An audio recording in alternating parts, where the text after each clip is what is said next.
Alors moi, je sais pas pour vous, mais j'ai eu l'impression que le président s'était saisi du débarquement et de la guerre en Ukraine comme d'un prétexte pour faire irruption dans la campagne.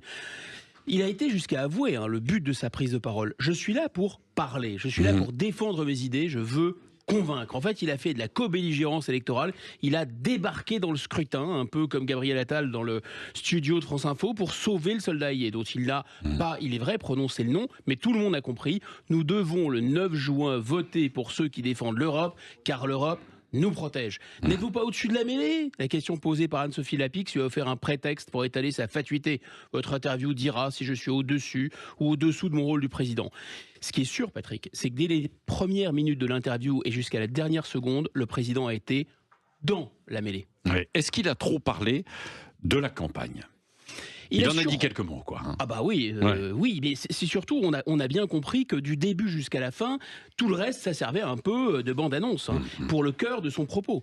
Et il a surtout parlé de ceux qu'il a appelés les ennemis de l'Europe, l'extrême droite. J'ai compté, il a prononcé plus de 15 fois les mots extrême droite dans cette interview. Le président n'a cessé de tomber, d'une certaine façon, dans ce qu'il dénonçait.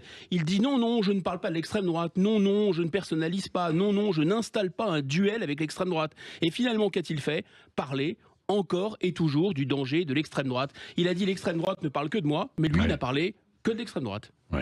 Quel effet peut avoir sa prise de parole? Verra dimanche. Faut être prudent. Mais il est certain que le débarquement à l'actualité internationale, comme il faut dire la superbe abbaye aux hommes de Caen, lui offrait un décor superbe, idéal pour jouer au père de la nation. On verra si ça a fonctionné ou pas.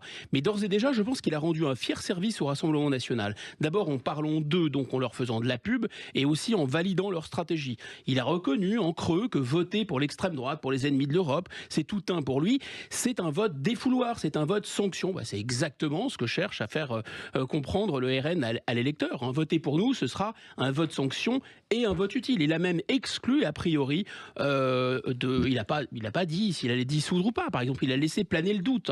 Il a été beaucoup moins clair que ne l'a été Gabriel Attal, qui lui a dit, écoutez, il y a une élection européenne et il y a une réalité politique nationale, ce sont deux choses différentes. Lui, il a laissé un peu planer le doute. Moi, je pense que cette prise de parole, c'était un peu celle de la dernière chance, Patrick.